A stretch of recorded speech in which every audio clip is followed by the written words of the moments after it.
What's up, y'all? Welcome to one brother and a shot of milk. Yeah, we're kind of flying solo, so it's the Jack and Lawrence show until anyone else decides to show up, and they may or may not, but we're not holding our breath. Let's see.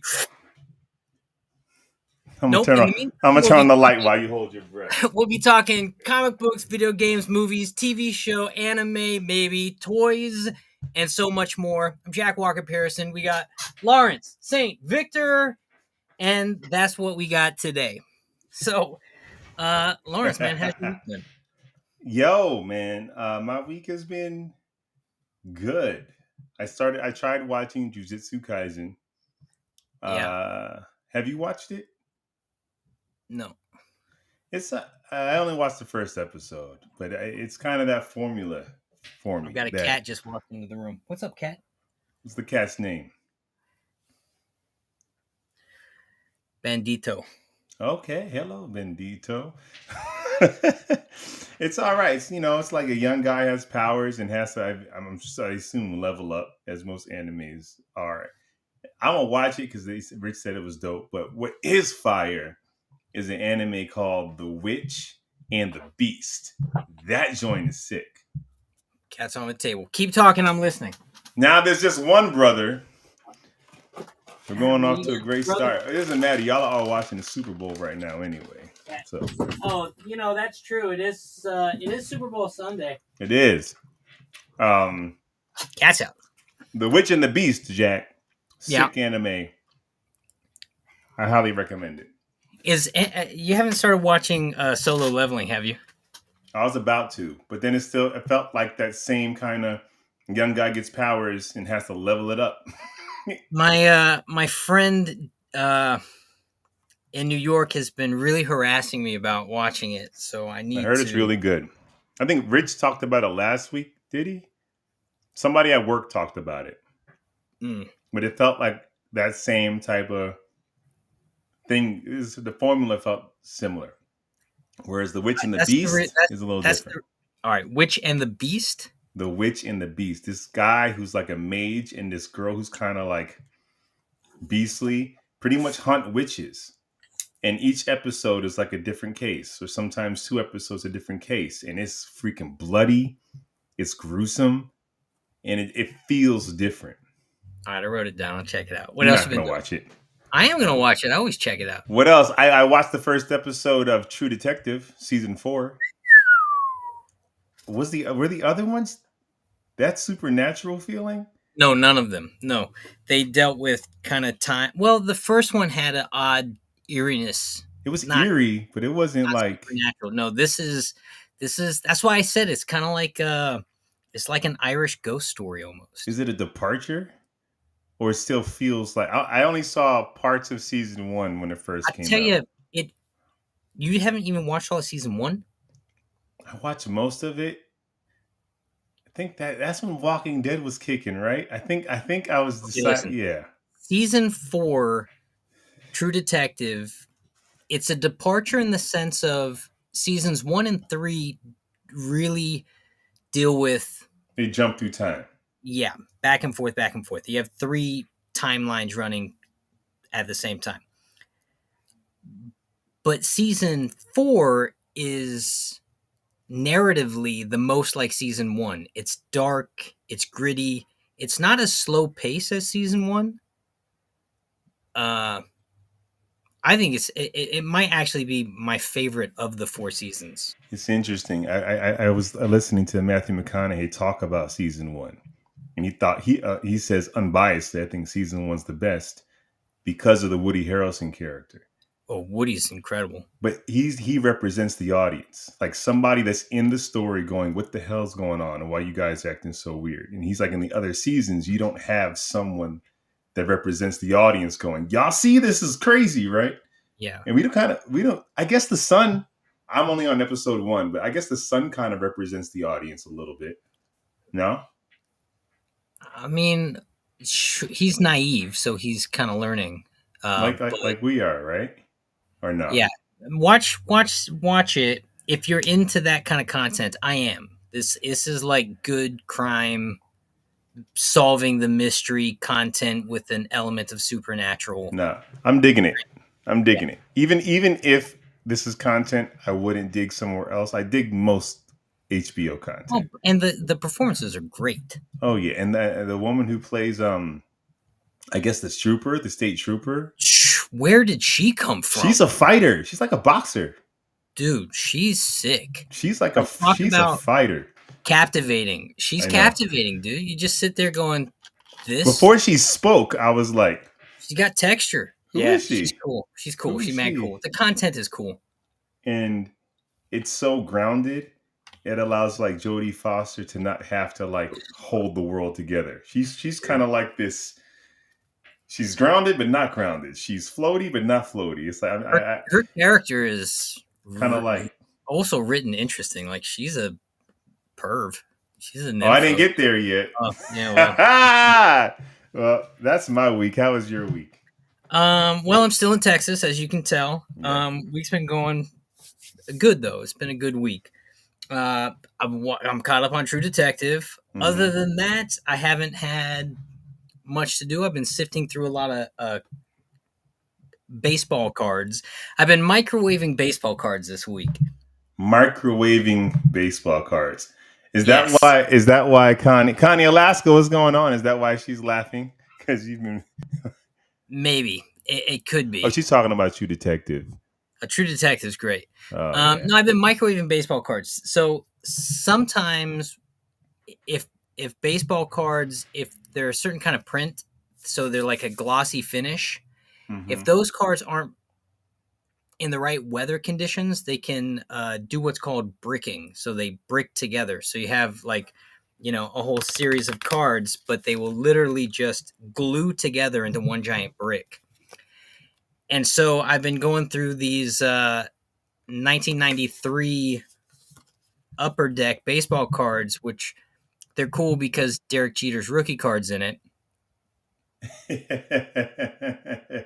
Yeah, think it's hilarious. I feel like in modern technology, you're throwing them in the microwave. you just put them in the microwave, but you gotta be careful with it because about 9 to 12 seconds is good.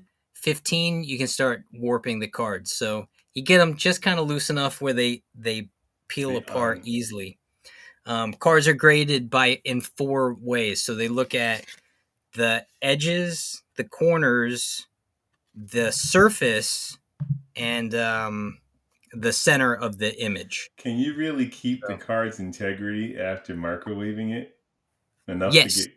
yeah, it actually, because if they're bricked and you pull it apart, you're just ripping the print, the paint of the print off of both surfaces. So you totally damage the card. If you microwave it to the right temperature for the right time, but you got to be careful. But if you hit that right time, yeah, they'll just You kind of don't lift. want to overcook; it will make it chewy. Yeah. The other thing I've been doing. Yeah, thanks. The other thing I've been doing is I found this old EGM magazine that I was hoping Yo, to talk to Rich about it because I was going through it and I was just like, I know he knows all these games, and I'm sitting here kind of like thumbing through this all week, and like even like this stupid thing, like all these fun games from the '90s. oh, I think I had that exact Right? magazine. Oh, I'm sure you did. This is what's fun about this one is the one where they showed us, like the Deadpool 3 trailer literally just dropped right before we started. But what we had back then was they had all these like behind the scenes shots Mm-hmm. of the Mortal Kombat movie as it was coming out. Oh, So yeah, there's just what was this other one, man? Just so many cool games in here. It's very nostalgic. I guess that's my. Oh, here you go. Like they're dropping all these pictures. oh, you know what? I didn't have. I had the Nintendo Power. That's what I collected back then. Yeah, yeah. Nintendo Powers. So we had these ones, the EGM2 magazines, and we had the Toy Fair magazines and Wizard magazines. Wizard. My collection is somewhere. I used to collect Wizard magazines for years, man. Yo, oh, so like this one, which Yeah. this is one of the games I wanted to talk to Rich about.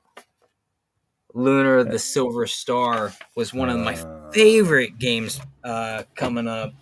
and then they made a sequel, which was even better, which is doesn't often happen. So yeah, that was my week, Lawrence. Not a bad week. Yes. You know why Chuck Norris will never be president? Why will Chuck Norris never be president? Because he never runs. I don't want to hate on you and not laugh, but it's kind of hard. You can't do Chuck Norris jokes. That's like Why? low hanging because there's a million of them. He's got. That's a fact, by the way. That's a fact. Yeah.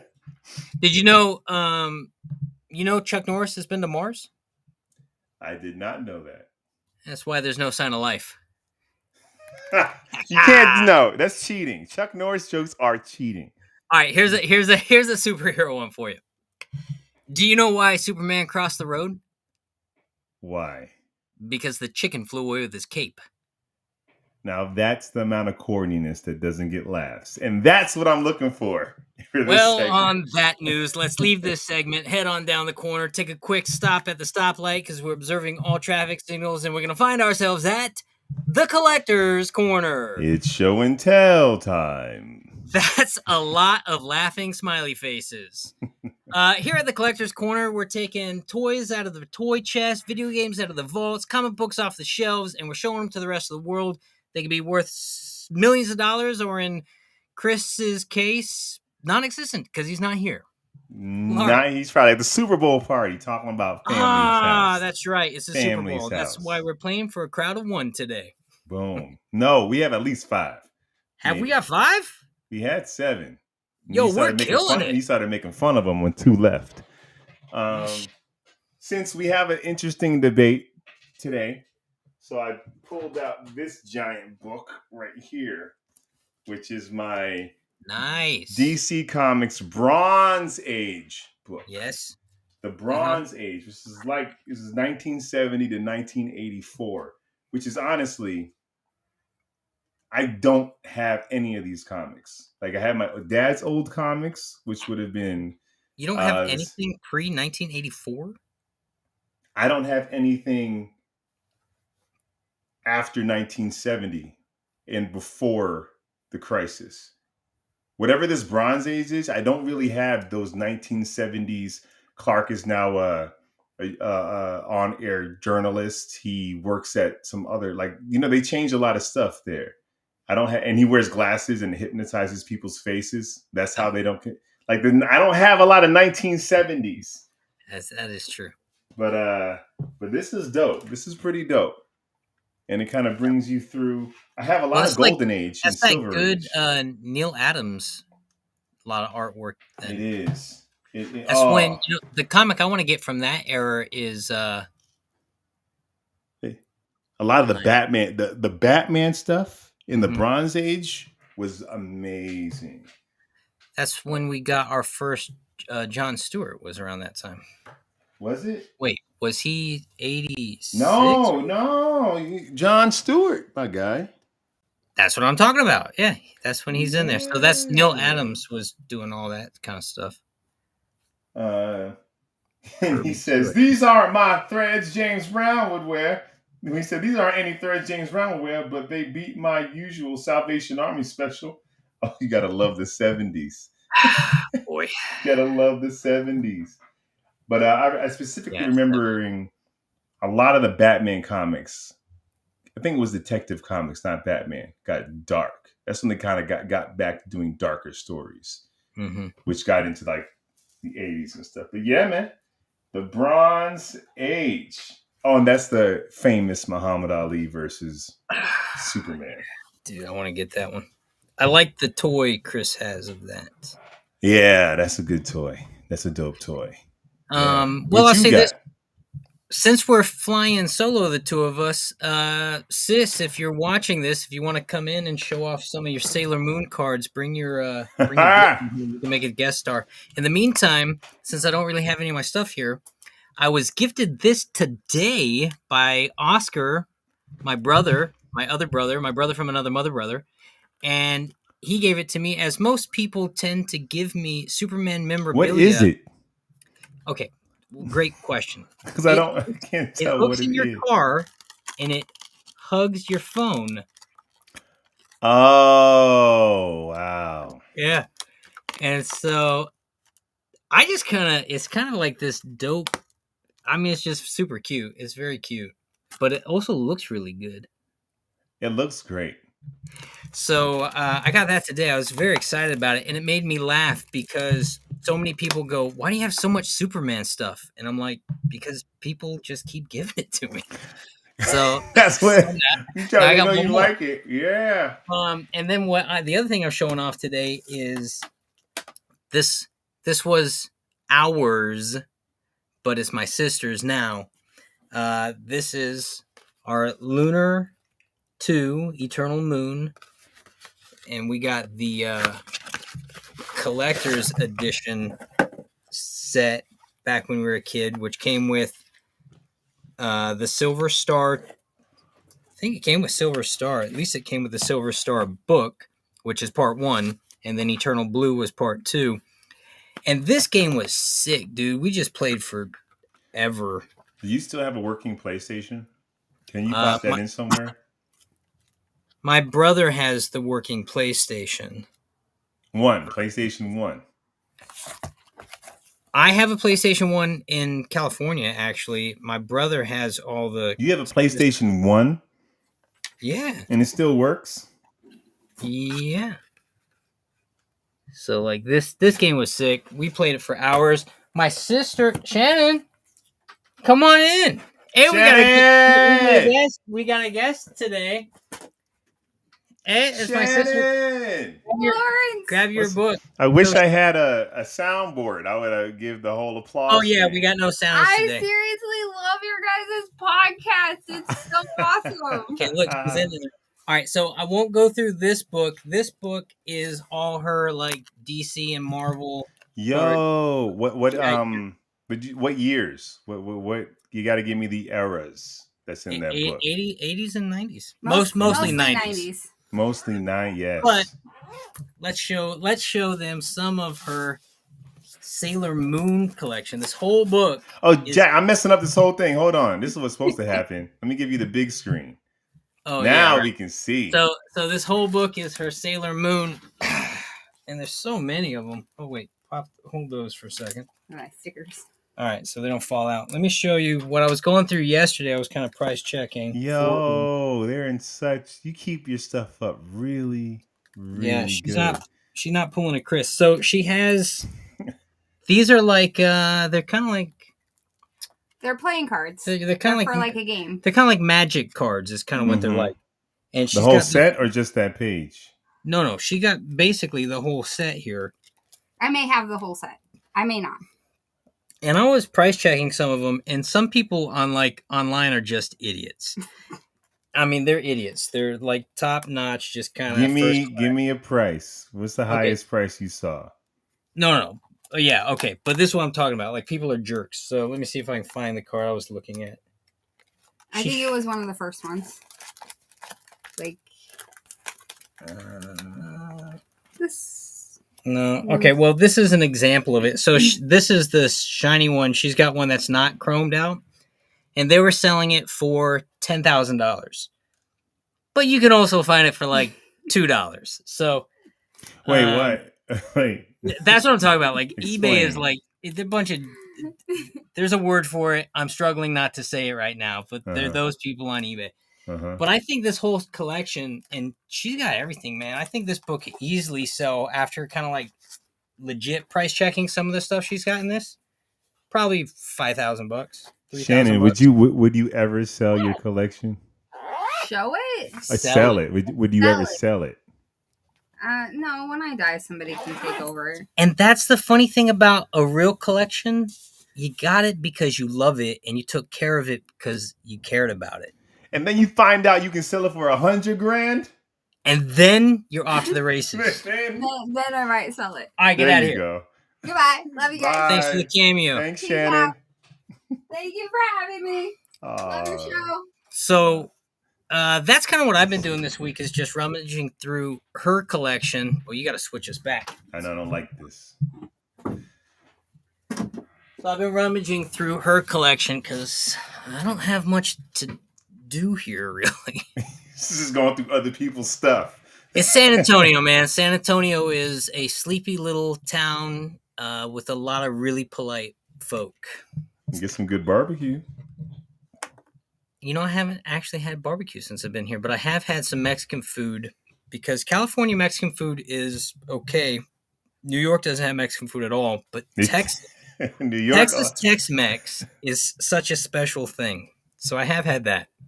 How would you? Oh, so you would say Texas is above California or just different? Oh no, it's night and day above. Ooh. Oh, come on, California? I don't know. It's not even in the running. I'm from New York, Jack. First time I had Mexican food was in Queens, and there wasn't even Mexicans making it. It was like Jamaican dudes making. New York doesn't have Mexican food. It has Dominican food. Yes. Oh, It's like, yes. no, but it's like there's similarities, but it's different. It's actually hard to find. But when I say Mexican, I think Tex-Mex specifically, which is also specific. Yeah. Get some barbecue, unless you're not known for barbecue. I don't know what's saying into. Maybe that's like a Houston thing. You can't eat so much meat, man. You just start sweating. Get the meat sweats. That's what she said. Oh! Hey, on that note, I think it's time for the news. It's time for the news. All right. Our first bit of news is about Tom Holland. That's right. But soft with light through yonder window breaks. So you know this news. Tom Holland is returning to acting after his little break hiatus, and he's coming back to London's West End, where he'll be playing Romeo in Romeo and Juliet.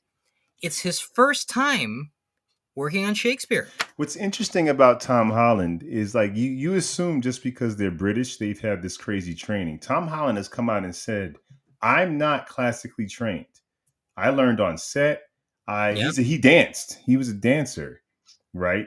But he's not like classically trained like you assume the Brits are. So this is pretty cool that he's jumping on stage doing Shakespeare. Wow, that's pretty daring. Well, let's hope he don't get booed off stage, because there have been some. I remember in the 2000s, I won't say the celebrities, but they were film celebrities that started doing plays on Broadway, and they were literally booed off stage. He'll be mic'd, and I feel like as long as he can understand the language, he's got Romeo in his pocket. He'll be fine. I'm sure part of his hiatus was some coaching too. But it's Romeo. I'm not saying that it's a hard role, but like, I'll say this: he's got Romeo. The pitfall with Romeo, and we're way off topic. But way we're talking off about topic. Tom Holland, who now did we're play theater Spider-Man. geeks. Now we're theater geeks, right? The thing about Romeo is most people play him mopey and depressed, and like sad and pouty. That's not who he is. He's sad and depressed because he just broke up with his girl, so he is kind of depressed. But Romeo's the glue that keeps the whole band of boys together. You know, he's the fun. I mean, Mercutio's the fun one, yes, of course, but Romeo's the one that keeps it all together. So, would you say that he is sad and depressed, and it's out of character for him, and that's why Mercutio's like on his case? But that's what I'm saying. The actor stepping into the role who identifies that Romeo's behavior is out of character for Romeo's typical behavior is going to give you a more well-rounded version of Romeo, as opposed to the guy who just plays him like he's always emo.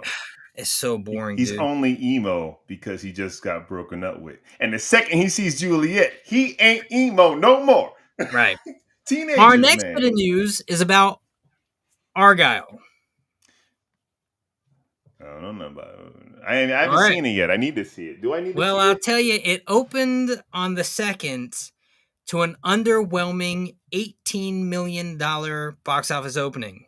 Man, that's which is only bad when you consider the film cost $200 million to make. Now, let me ask you this. Is it just the state of movies? Because you got Matthew Vaughn, you got freaking Henry Cavill, you got John's like Sam Jackson, the Kingsman crew returned to a degree. This is the state of movies, right? That's not. It's not. It might also be bad timing for this movie. Would this movie have played better in the summer months? What's up, Say Sage? right, but now it's not competing with anything. I don't know. It's a tough one. All I know is that when a movie cost, I like the cat in the preview. Well, hey, Sage. Well, speaking of cats, that does segue me to my next. You finish your thought. Nah. Okay. The long-awaited addition to the Cat's Quest franchise, Cat Quest Why do you 3. keep bringing up Cat Quest? I feel like every time you do the news, you talk about this game. And wait till you hear about this bit of news. This bit of news is there's still no release date. You have nothing on those index cards, Jack. What? There's nothing on those index cards. How do you know? Because I just know. I just know my next bit of news is video game related. Also video game related, I should say. Final Fantasy VII Rebirth, the second installment. I swear, if Jack's doing the news, you're going to hear about Cat Quest and Final Fantasy. Well, listen, this one's a little more relevant because, not that the other one wasn't. I mean, it was. But this one might be a little more relevant because that game drops, ladies and gentlemen, put it on your calendar, February 29th. That's right, you got 18 more days. And that was that bit of news. That's not bad. Not bad. Laugh out loud. Okay. Oh, Lawrence, you might like this one. Yeah. Going on sale in May is going to be Marvel's Ultimate Universe. So they're making an Ultimate Universe comic book collection, or they're starting their Ultimate Universe. And it's going to drop pretty much every week with the exception of the first week, I guess. So on May... It's their new one because they have the Ultimate. This is them kind of repackaging it, I guess. Well, they have Ultimate Spider-Man, but now they have, for example, on May 15th, you're going to get Ultimate X-Men.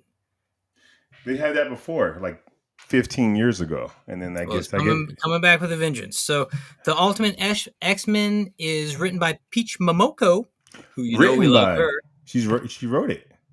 She writes a lot now, yeah. I don't know. I didn't know that. Come on, Shame man. on me. Got a platform and she's killing it. Shame on me. She's the Stormbreaker. Get it. And she's also doing the art for it. This one's going to focus around the character who somehow got the powers of Storm. And I don't know enough about it to speak clearly on it, so I'm going to go to the next bit of news. On May 22nd, we're getting the Ultimate Black Panther comic, where Shuri, his sister, is going to seize the throne because T'Challa's been missing and presumed dead. So that's going to be the Ultimate Black Panther line that's dropping. I wonder... Because the original Ultimate Comics, specifically Spider-Man that started it, was supposed to be like, well, what if this happened in the real world and played it that way? Are these just another Elseworlds multiverse thing, or is there a specific reason why this universe exists? I think they're kind of doing their New 52 version. I think they're rebooting it and saying, this is the Ultimate Universe. Mm-hmm. I could be wrong. No, but they're not getting rid of their main continuity. They're keeping their main continuity and just having this on. Right. Well, they're kind of doing what Deadpool 3 is doing. They're rebooting the entire MCU through Deadpool 3. Wait. But they're not rebooting the main the 616 continuity, the main continuity. I couldn't speak definitively that you don't know about this Marvel stuff. Right. What I'm saying is I believe it's their Ultimate Universe. There you go. And there is a new Spider-Man, Ultimate Spider-Man, dropping on May 29th. It's got something to do with the Goblin. What's cool is that people who are lost in Marvel have a jumping off point with the Ultimate Universe starting. Well, you almost kind of need to cleanse the palate every now and again, I suppose. Yeah. You know? Especially Marvel, because they don't reboot or restart usually. So it's just mad continuity that's like, where do I jump in? Yeah. Well, speaking of Marvel and the MCU, there are currently, you may not know this, you might, for those of you out there, there are currently 54 entries that are officially in the MCU agreed upon timeline. So what I mean by entries are film, television shows that they're saying this is the official MCU timeline. Recently added to them are officially the Netflix, now acquired by Disney Plus series, right? So Daredevil is part of the official timeline. Luke Cage, all that stuff, Iron Fist, it's all in the official timeline. And with the 54 entries on the timeline, this might be interesting, Lawrence. I'm listening. I'm pulling They are something up while you're saying, talking. they're saying that Loki season 2, followed by What If season 2, are the last entries in continuity on what they're calling the timeline. So my question... Well, that makes... Hold on. Does that significantly change or do... Like, nothing's happened, right? So does that significantly change or do anything? Yeah, I mean, if you think about what happens in the Loki season, and they're saying that's kind of the last thing on their timeline... Yes, you know why it is significant to me? Because in Loki season 2, even though we know, unfortunately, the series don't really pay any kind of dividends in the film versions of the MCU. Right. What does happen in the Loki season is he makes Kang a footnote, like a real small footnote. And so they kind of diminished that whole story arc casually in season 2 of Loki. So you're saying this is their way they can get out of doing Kang with, the Jonathan Majors news. I'm saying by putting all the television content officially in the timeline and putting Loki where they put it officially on their timeline, it kind of could squash everything kind of easily. And they have a brand new fresh start with wherever they want to go. That's kind of what I'm saying. Wow, okay. Daredevil Born Again is looking good. I'm looking for that picture of that costume. That's what I'm doing. I'm looking for the picture of that costume. The costume's interesting. They add like black ribbing under his abs and stuff. They drop some BTS footage and photos from the set. And about the Daredevil series, Born Again, Vincent D'Onofrio went on record saying, I'm gonna read the quote here. We are for sure only speaking about it in terms of it being directly connected to the original Daredevil. And that's great. That's a great thing because it brings back cool stories and all the collateral stories from the original 3 seasons. Yo, real quick, I think that's a rumor. There has been no say to what's going on with Kang being replaced or just erased. What's interesting, Jack, they said set photos where you saw Foggy and I forgot the girlfriend's name. Yeah, they brought her back too. They're bringing them back, and we know that from for a while they weren't sure. She was the actress. I think her name is Deborah. She was like, I haven't gotten a call because we know they're pretty much reshooting the whole series.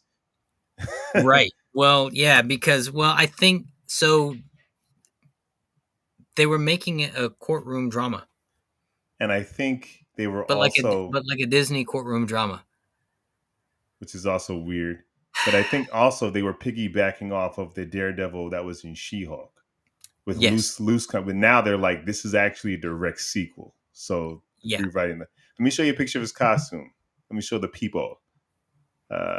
Share my screen. His costume looks good, and his movement. It's really okay. What I like about it, it just looks a little too Disney streamlined for me. And I'm not talking about the color. We need to see a color corrected. But like when you see this, it just feels more real. Well, the other thing is definitely comic booky. I mean, they're both comic booky, but it's that's the wrong one. That's someone else. So go back to what Disney is actually dropping. Let me see. I gotta find it. Yeah. There, that's it.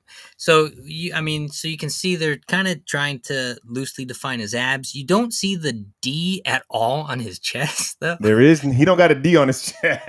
Does he not have the D on his chest? He doesn't. And And shouldn't there honestly, be two D's on his chest? That guy should pause. have double D's on his chest, and I don't. Pause. But my Anyways, thing, his helmet looks good though. It does. It's starting to look more costumey, whereas this one looked more.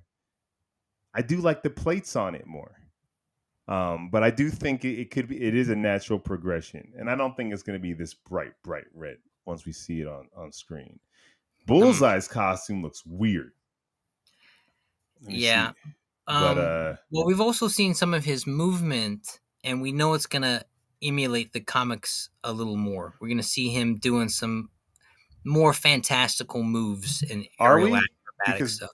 Because that was She-Hulk, so I don't know. Well, but they're incorporating that. So there's a video they dropped of some of the stunt work they're doing. X-Men Prelude Comics hits the stores March 27th.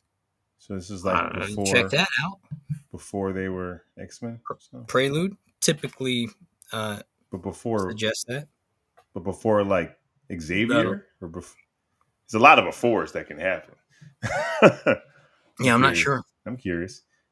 In other news, this is toy news.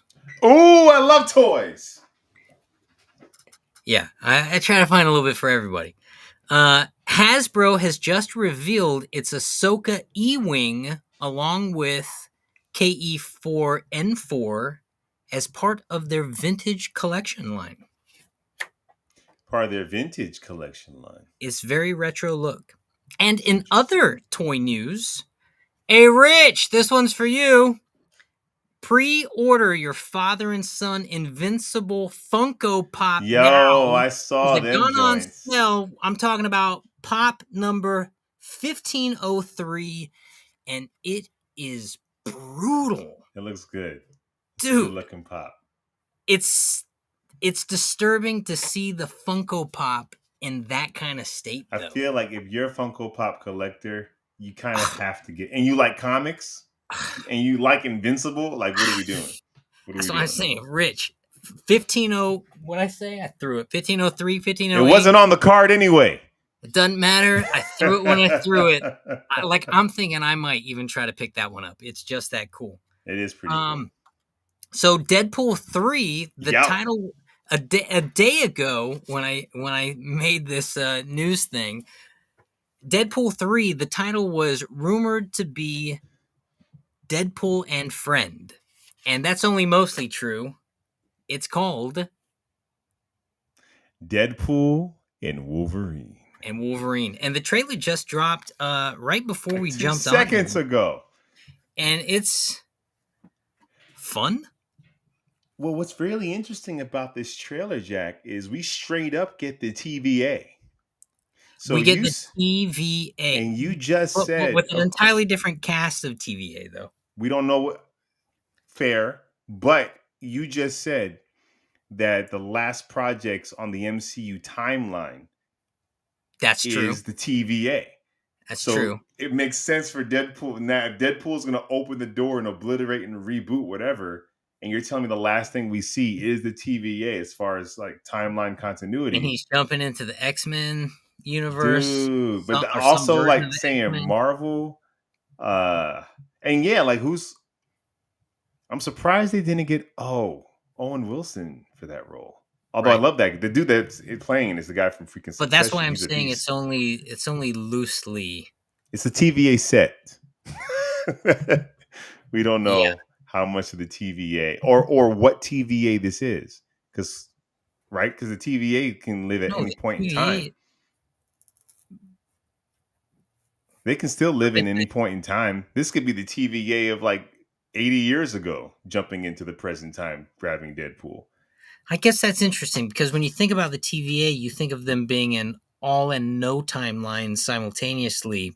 And yet, when you watched Loki season 2, the TVA itself is on a timeline. Yeah, there's a time before they grabbed Owen Wilson. Right. So maybe this is then, or way after. Who knows? Yeah, or it's just that they're doing what they can. Like they have Colossus, but it's their own version of Colossus. Well, there is no version of Colossus anymore. What are you talking about? There's no.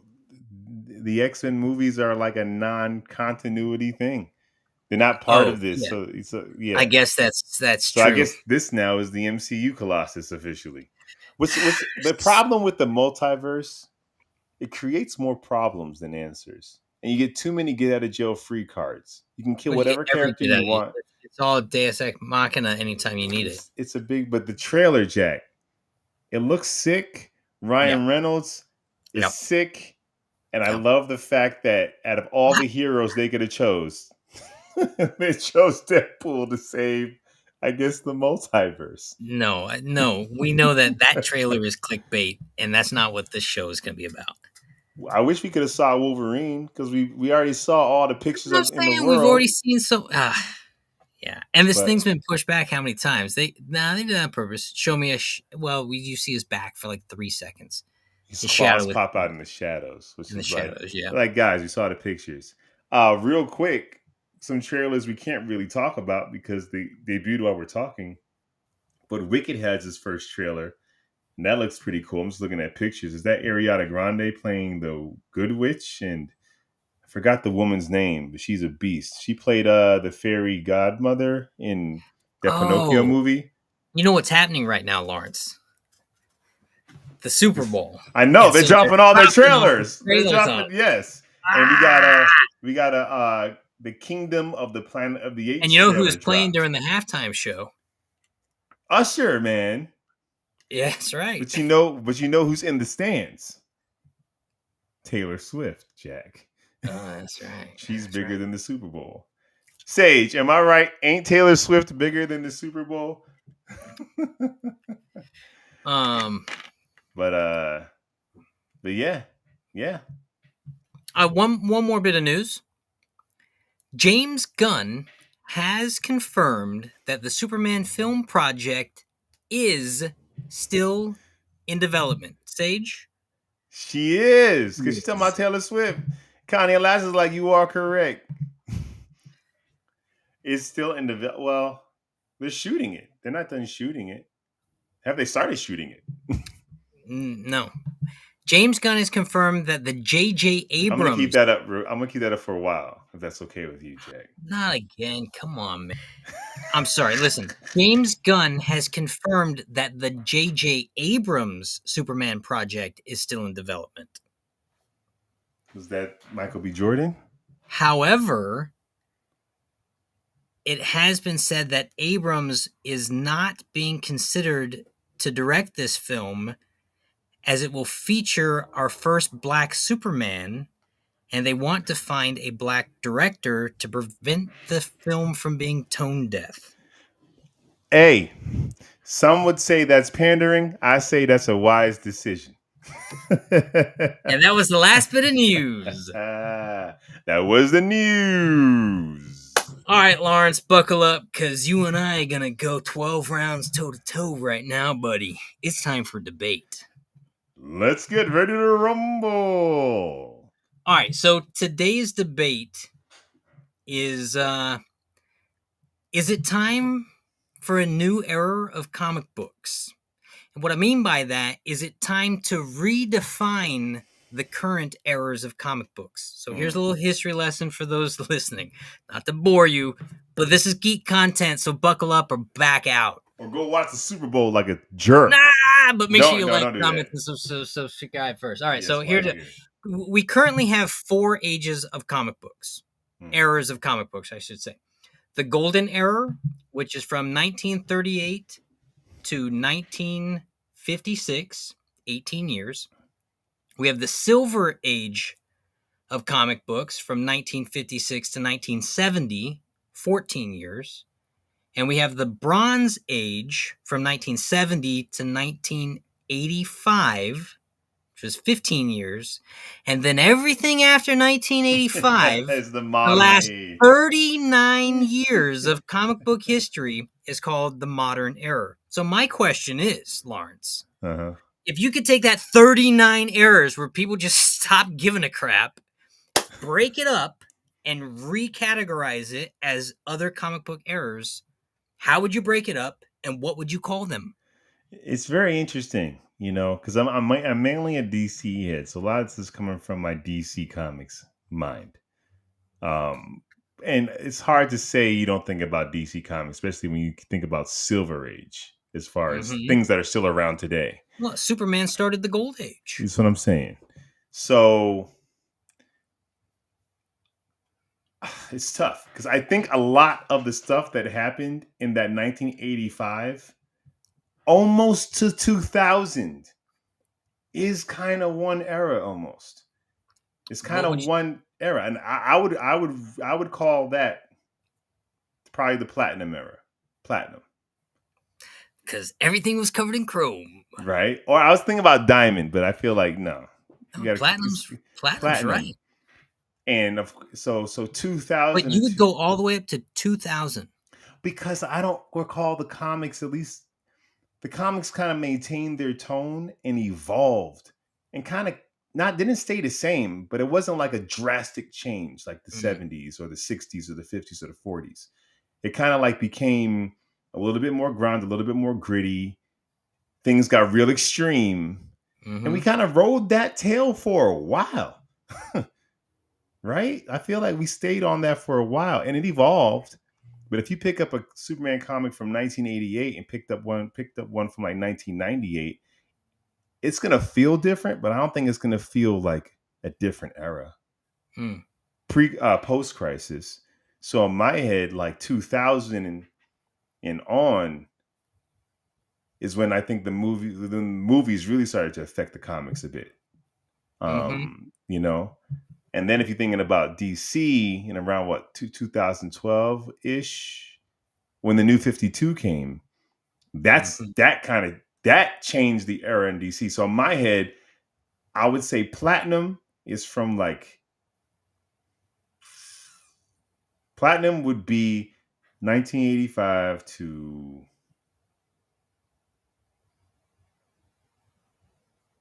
probably like 2004, 2005. And then from then on, I would say that's the modern age.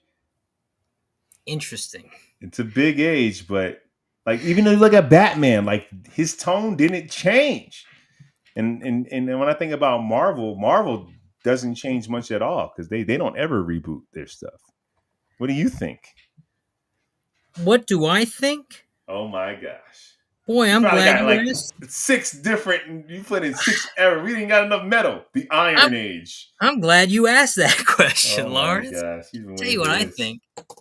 I think coming off of the Bronze Age, we hit the Dark Knight all the way up into the death of Superman. Yeah. And I think those are the dark ages of comics. Everybody was dying. I think Jean Grey died in that time too, that's right? what I'm talking about. So Dark Phoenix. I think we should call that the Dark Ages. From 93 to 2001. Wait. What's your Dark Ages again? 1985 to 85 to 92. So it's short. It's a short little jump of time, but I think it's the Dark Ages. And literally, you have the Dark Knight Returns here. You have this Frank Miller's doing all this gritty stuff, leading up to the death of Superman, and then you have like how Jordan goes dark. All Batman get his back broken. Let me see. When did Jean Grey die? Because if that fits in your time, then that's hard to disagree. Well, it'd be hard to disagree anyway. Be hard to disagree. I'll find a way. Don't count me out. Right. I think so while you're checking that, I think we got from 93 to 2011 is what I would call the Chrome era. Even though Chrome kind of started a little sooner. Yeah, what'd you discover? I'm not there yet. Okay. Keep talking. Okay, so even though Chrome and Platinum stuff started a little sooner, I think from 93 to 2011, I would call the Chrome era. And what happens in that time is you have DC Marvel team up, the Civil War happens, and this would basically you also the big event you have Milestone Comics is started. Mm-hmm. Right. So it's a fun kind of time for comics. This is when comic book collecting became really, our generation became enthusiastic about it again. What Chrome? When is your Chrome start? When you started Chrome? When again? What's the I'm end? saying Beginning and end. 93, 2011. I agree, because that's also when Image really popped. Image was already popping off of Spawn, but that's when we got Invincible in that time, Walking Dead in that time. That's right. Okay. That's right. 2011 to current, I wouldn't call it modern. I would call it Renaissance. I would call it the Renaissance era, because what happens in 2011 to current is you have all the companies rebooting themselves. You have the New 52. You have Miles Morales getting added to the timeline. You got Flashpoint. So you got all these things that are now. Also, it's a renaissance of comic books, because if you look at comics now, there was literally a time when this stuff was not, it was starting to dip, it was not as popular, and now we are literally in a renaissance of comic books where if you go to the comic book store now, it's not just Marvel and DC, it's Marvel, DC, Image, Boom, and 100 Yeah. other indie comic books. So you're saying we're in the Renaissance now? I'm saying we're in the renaissance now. So you just took out the modern age? Forget the modern age. If anything, we're in the digital age too. That's the next age. You know, it's going to be maybe that's also part of the Renaissance. It's not just the types of comics, but how we consume them. how we consume them. Yeah. I can't argue with that. He wants to, but he can't. Well, no, only because I want to make sure I wasn't able to find it, but I want to make sure your dark age, if you can call it the dark ages, it has to include Marvel. Well, what you're looking for is it has to include Marvel. What you want to find is Phoenix. Well, Jean Grey. When did Jean Grey die in the comics? Because they weren't for those who are kind of new to comics, they weren't killing characters like that back then. So when Superman died, it was a big deal. When Batman had his back broken and retired, it was like that wasn't happening as often as it is today. That might have been early 2000s. No, not Dark Phoenix. No, not the Phoenix Saga. They're probably giving you the movie. That's the problem. I said comics. Well, she might have come. Nah, because the Phoenix showed up in the X-Men animated series. Phoenix Saga. It started in.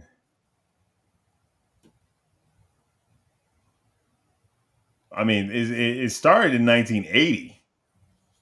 Mm-hmm. So I don't know. I just want to make sure your Dark Ages include Marvel. That's all. Definitely the Dark Ages for DC. Yeah, Connie Alaska. I think she dies in the 80s. Yeah. So yeah, I mean, there is the cover where freaking Cyclops is holding her, isn't it? I remember the one where she's crushing the X-Men sign, I think. Well, that might be Dark Phoenix. Yeah. So that's my answer. I think we get rid of modern era as a term. We add the Dark Ages, the Chrome era, and the Renaissance.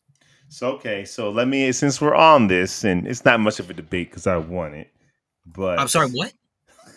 Let's turn it to the audience. Who won this debate? Lawrence, who had two answers, one of which was really low-hanging fruit, and then he went back to modern? Come on. It's modern. Barely even played it. You said platinum because everything is covered in platinum at the time. I was going to say diamond. Platinum's what better. do you want to see? What's the next era that you would like? That's good. That's good. Let's both answer that one. The next era of comics. I know that I want things. You know what we're almost in? We're almost in like the Phantom era with all this multiverse stuff. So the next one that I want, not where I think it's going, that I want is a reimagining of kind of the Golden Age. Keep all the depth. Keep all the depth. Keep all the nuance, but simplify this bad boy. Well, I'll tell you this right now. Marvel is actually redoing the Silver Age. Wait, hold on. We got to see this real quick. Lawrence. Oh, come on. Come on. Say he said it's a tie. 50-50. I gotta give this one to Jack. I'll give this one to Jack. But the people have spoken. Guys, That's man. all I'll say. Guys, But ridiculous. All right, on that, wait. But I am tired of multiverses and different universes and DC not landing and I want Peter Parker to be a dude from Queens again, who is just having a hard time, who's a superhero on the side. Like I want things to go. You're a traditionalist. I think the stuff that's happening now is great, and all these crises and pre-crisis and final crisis. But after a while, you start to get so convoluted. You have to almost. That's what DC did in the 80s. It got so convoluted they had to start from scratch.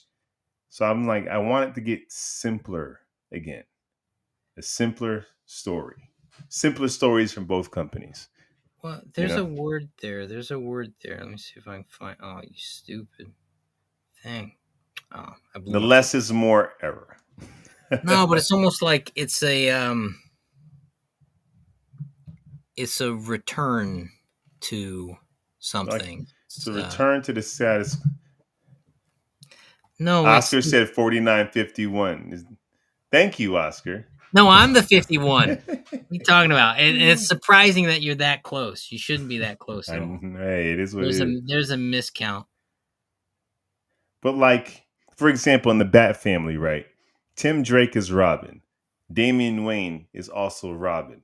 They have two Robins, and Tim Drake doesn't really have much to do and had his comic book cut because he's redundant. And it's like there's just too much of stuff. You have Superman and then John Kent's Superman. Well, they both can't be Superman. You can't have two Supermans, and he can't be Superboy. So it's like there's just too much. It could be like, because what you're looking for is the iconic thing, the thing that made them iconic. You're looking for heroes to be heroic. You're looking for Superman to have Tim Drake. Tim Drake's Batman. At one point. But, you're looking for Superman's parents that have sewn his costume kind of vibes again. Wholesomeness. You're looking for... Even if I'm looking for it to almost sort of return to the status quo.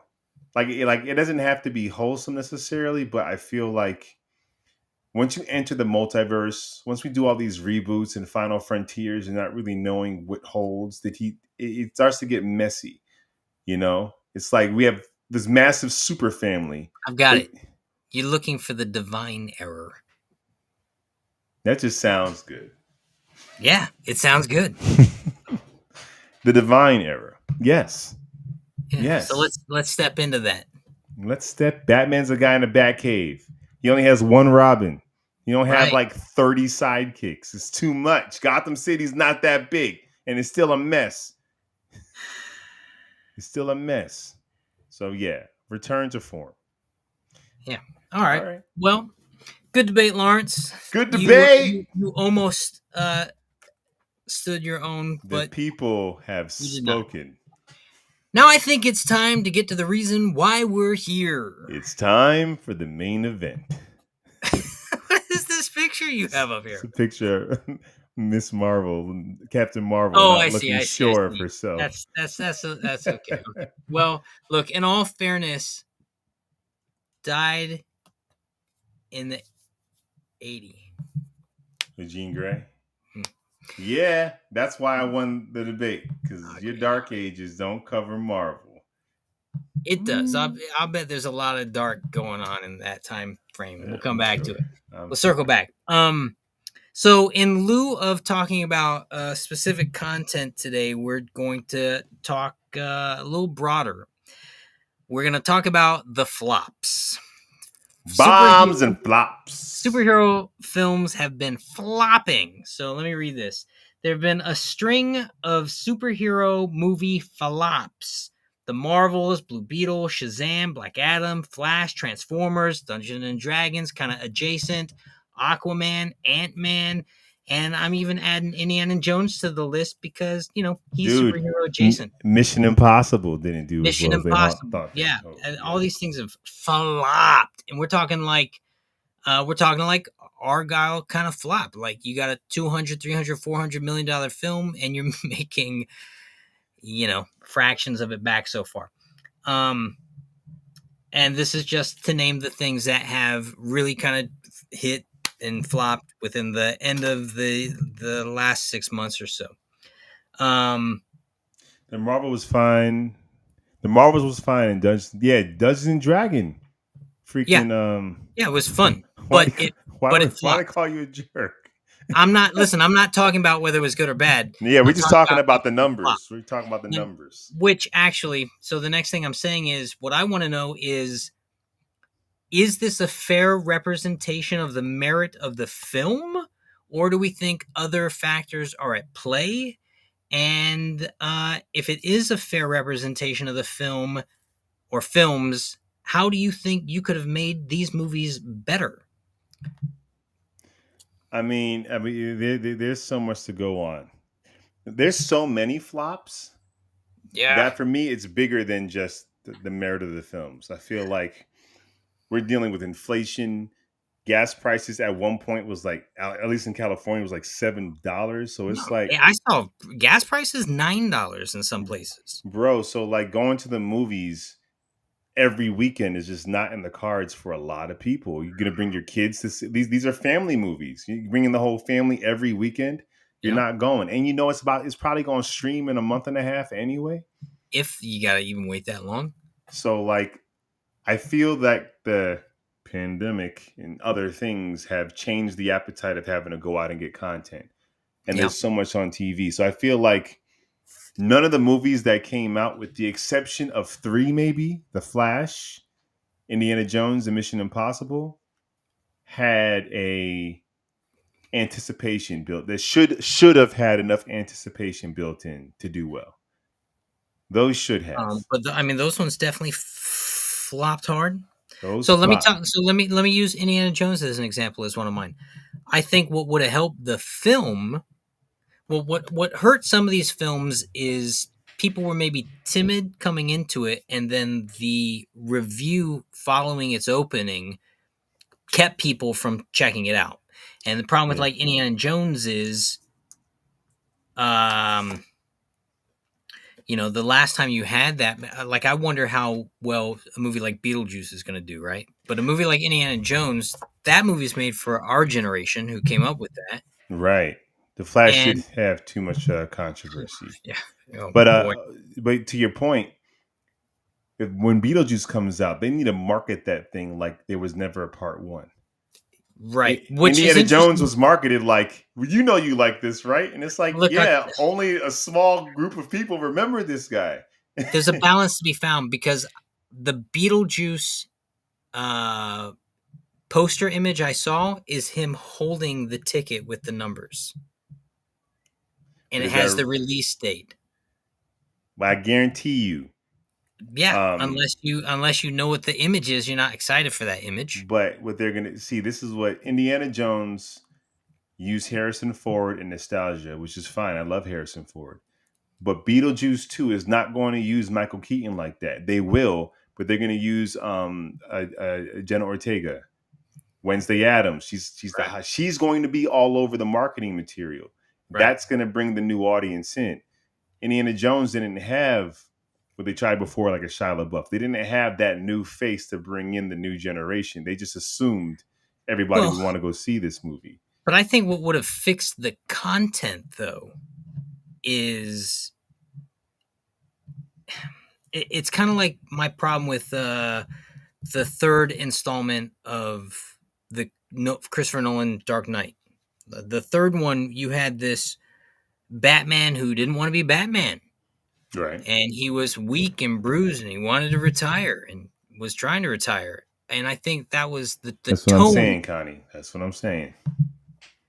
Yes. Lean into, the tone of the Indiana Jones movie. It wasn't fun. Wasn't fun because he was so downtrodden and miserable the whole time. And I love Indiana Jones. But even but even without fixing the film, the marketing, they assume people cared about this character, and like no one cares about this character unless you grew up with him. The marketing for it was nostalgic. They were definitely operating on nostalgic factor, right? And I think we forget that's a niche audience. That's right. But But if the film itself had been just exciting, I agree with Corey. If it was exciting, the marketing of it still didn't get people excited. You can get people excited to go see a bad movie, and you'll at least have a great opening weekend. but you're trying to recoup hundreds of millions of dollars, not tens of millions of dollars. Right. So Hundreds of they didn't millions. get people even if it was a good movie, no one would have came because it wasn't exciting. The marketing wasn't exciting. Let me rephrase that. The marketing. But if the word of mouth was exciting, that movie would have started making the numbers. I think it would have to be word of mouth exciting, like how good Guardians 3 was. Because remember, That's what I'm talking about. but if the marketing misses it, even if word of mouth goes around, we have too much other content to take our attention. We're gone. The thing about Indiana Jones is it's not like the movie was in and out of the theaters and I was like, wait, that movie's out already? Mm-hmm. Like, we knew that movie was dropping. There was enough advertising for it that you knew it was happening. Now, the advertising was nostalgic at best, though. Right. Like, it But really... to a fault. Look at that first Ghostbusters movie that dropped. It was nostalgic, but it was the kid from Stranger Things. It had Paul Rudd. It did all the things to bring in the people that didn't grow up with this. Mm-hmm. So even if the movie wasn't good, it was going to get eyes. And since it was good, word of mouth, it all worked together. Word of mouth, I don't know. I think we'd be watching something else on TV. Corey says something interesting, which actually raises my point here. What I think would help That's true. The equation. So he's saying the budgets are too big and the expectations are too big. And I think that just like you were talking about with comic books, a return to something, I think these films need to return to values over pomp and pomp and posturing, right? So what I think they should actually do is slash the budgets of these projects. I agree. I mean like slash the idea that your movie has to make 800 million at least to break even is a ridiculous concept. At one point, we saw it happen with, Titanic and then, of course, the Dark Knight series and into the MCU. But billion-dollar movies at the box office it's not a normal thing. If you look at the timeline of movies, that's a very short time where movies were just making $1 billion at the box office. That cannot be the reach. And it's killing them. They're killing themselves with that reach. Let me give this as an example. Regardless of whether you liked the film or not, if you saw the film, you will identify that the film looked great. I mean, the film looked like a $300 million movie. The Creator. Mm-hmm. That movie looked like it probably had the same budget as Avengers or any of these other movies. Avengers got what, $300 million budget, $400 million budget. We don't miss Chris at all. I just want to put that out there. Not missing him. No, but Chris misses us. That's what it is. Yeah. Okay. Thanks for joining the chat, Chris. Who's winning the game? This is the first time he's watching. It's the first time he's ever commented on these videos. Don't say that, Connie. Don't lie to the boy. Don't lie to the boy. Right. You know what's funny is Ma was just telling me earlier today, she was saying how much she liked Rich. She was like, Rich is really my favorite. He reminds me of Spock. He's thoughtful and he thinks about what he says. No, he's just quiet and lets us do all the heavy lifting. I don't know about that. Oh, the 49ers are winning. Spoiler alert. Taylor Swift more important, Taylor Swift is and winning. We derailed. Well, what I'm saying is the Creator had a budget of $80 million. And it looked like it had a budget of $300 million. But it wasn't marketed like Guardians was marketed. That's half your budget is going to marketing. So then even if you doubled the budget to make up the marketing, then you're looking at $160 million, which is still not $300 million. I agree with you. I think I agree with I think I said that maybe a month ago. Like, we're spending too much money too much money on these movies that a lot of them haven't even proven their weight And yet. you know what else is interesting? A large chunk of the budget often goes to the above the line talent, right? In some cases, with these superhero movies, they'll get unknowns that they don't have to pay like that, at least for the first round. Marvel is classic at like not getting names.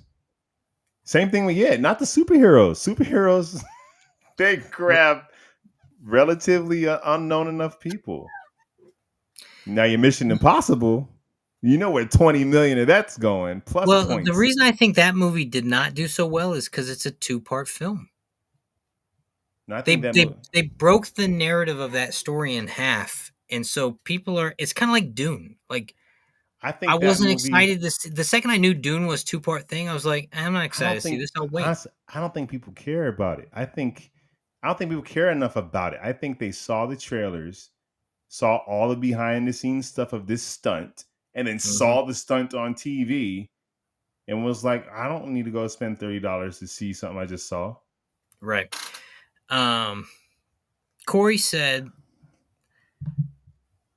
Loki made very little money for Thor. So Tom Hiddleston was notoriously underpaid for Thor 1, but also he had no real credits coming into the thing, you He know? probably got paid doing the series though. Oh, no, he made hella money after the Avengers The same and with Chris Hemsworth. All of them. I all mean, of them. look at Robert Downey Jr. Well, Like, Robert Downey Jr. went and petitioned for all the actors to get pay but he bumps. wasn't making money like that on Iron Man 1.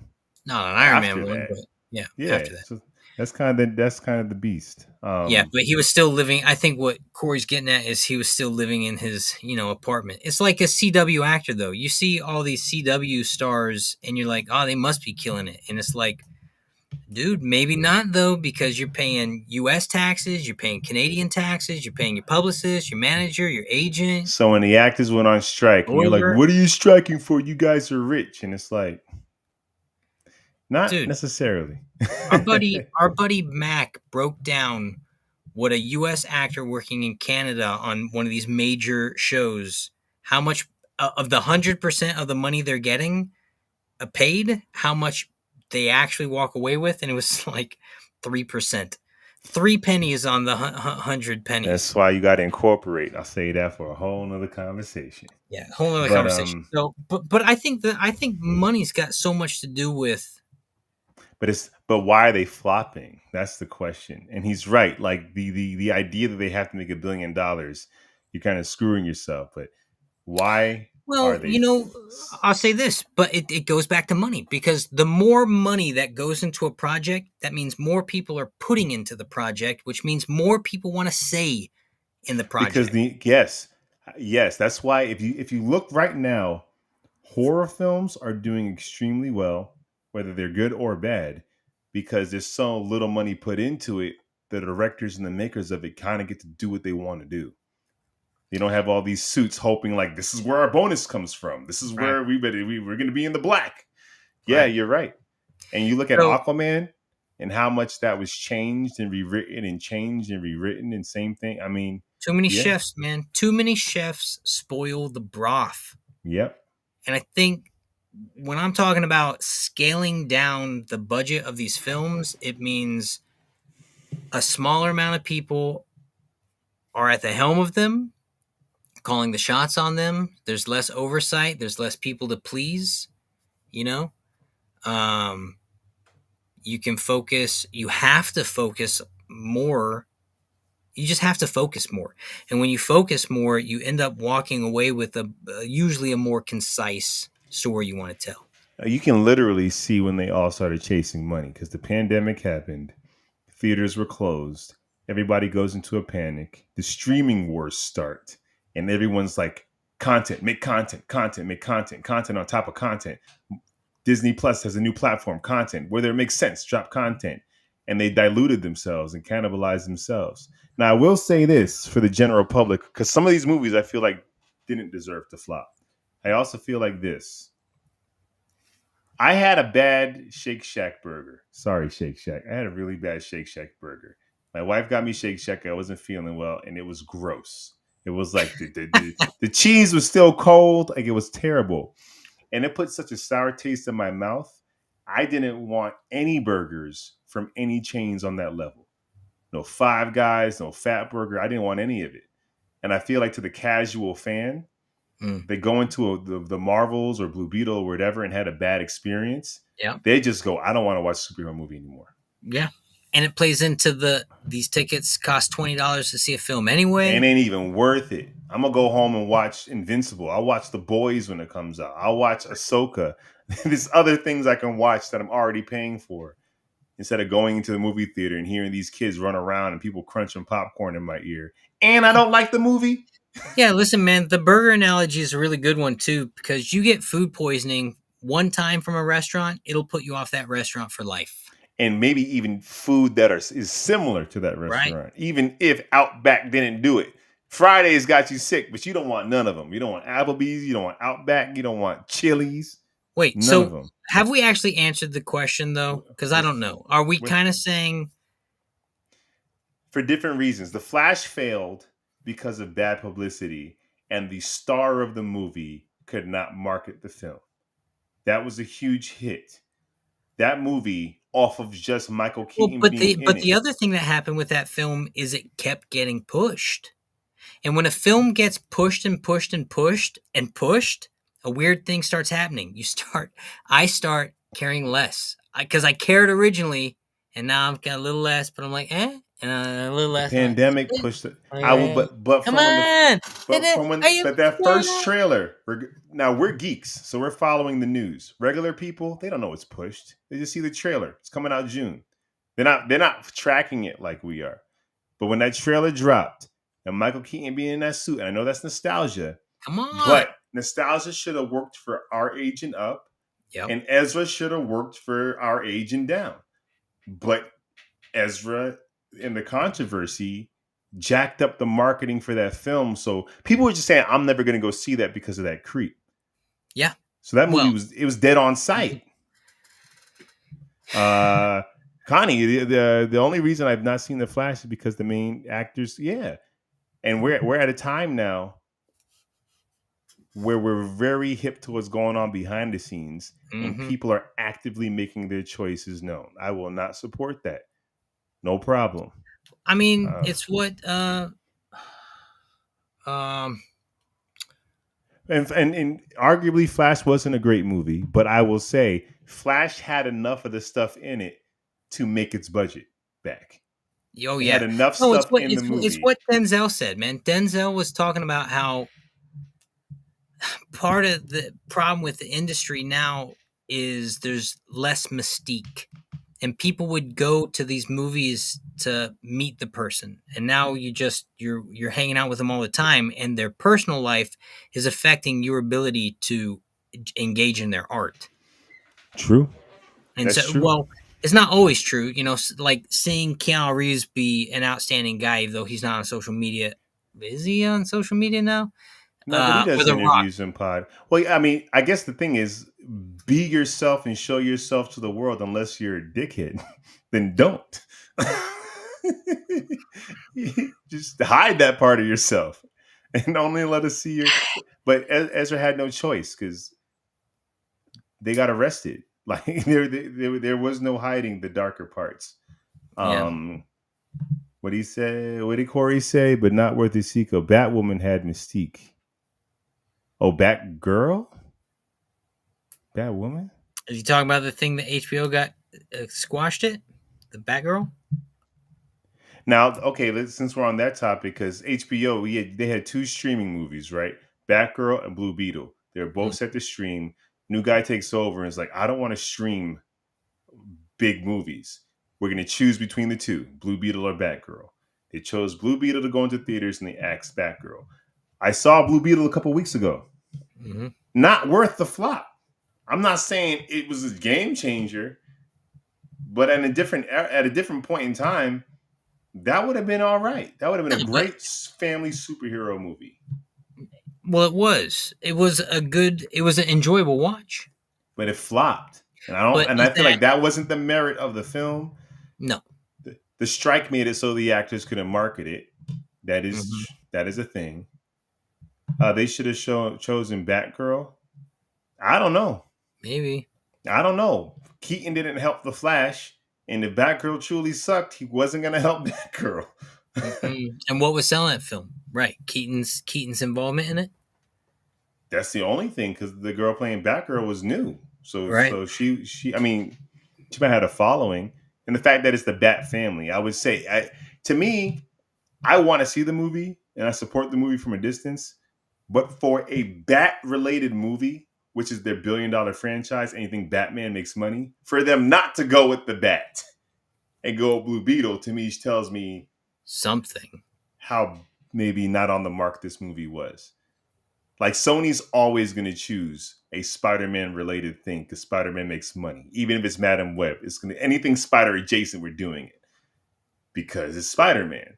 For them not to choose, wait, and Jack, Batman's in it, and they still didn't choose it, and you telling me Not that? not just Batman, nostalgic Michael Keaton Batman. And they chose Blue Beetle instead. That tells me that this movie probably, unfortunately, did not. Keaton was the only thing in the Flash, and he had butthead lead. Becca would be fine. Nah, I can't say it's sexism. We can't say it's sexism until we see the movie because we don't know. May or may We not don't be. know. May or may not be. May or may not be. And I can't even say Keaton was the only thing in the Flash. Ezra killed it. That was a great performance, man. It was odd running, but a good performance. Even the choice in running. I wish Ezra Miller had seen Wesley Snipes run in Major League, the movie Major League. Yes. When he's running with the knife hands. Well, and he's so fast. His run is so silly. It's obvious. It's a choice. It's Marvel's, but it's not aerodynamic. I guess when you're using the Speed Force, it don't matter. But imagine if he had good running form, Lawrence. He'd be going so much faster. You're right. The Marvels was sexism. I agree with you. Yeah. The Marvels was straight up sexism because people were hating on the movie before the movie even came out. The announcement of the movie, people were like, I'm not going to go see that. The Marvels wasn't bad, but it also, I tell you what bothered me about that one is it paid no homage to the Nick Fury series that we'd watched. Like, what was the point of that series if none of that paid out here? But the problem is, Captain Marvel was $1 billion movie. They don't want to use this thing on TV that we have to pay homage to. We're going to piggyback off of our $1 billion movie. How much harder is it just to take it into consideration when you're forming the script? Too many chefs for the broth. All right. So then we have identified that you guys should cut your budgets back. But let's talk about the Marvels real quick. That to me was an undeserved flop. Do I think it should have made $1 billion? I don't think it would have made $1 billion. Do I think it was great? No. Was it enjoyable? Yes. And I mean, and I'm hearing these dudes talk about they were wearing dresses like Disney princesses, and I'm like, what happened to the Water Planet?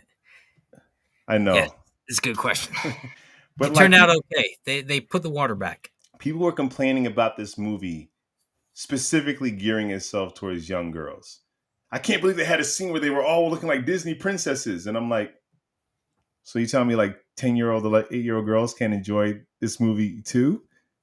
Like I was so baffled by the sexism around it. Like honestly, keyboard warriors were upset at this movie, and it was dead on sight, unfair, dead on sight. I would say. Not saying it would have changed the game, and hey, it might still have flopped with more money, but the way it flopped, I don't think that was fair. Yeah,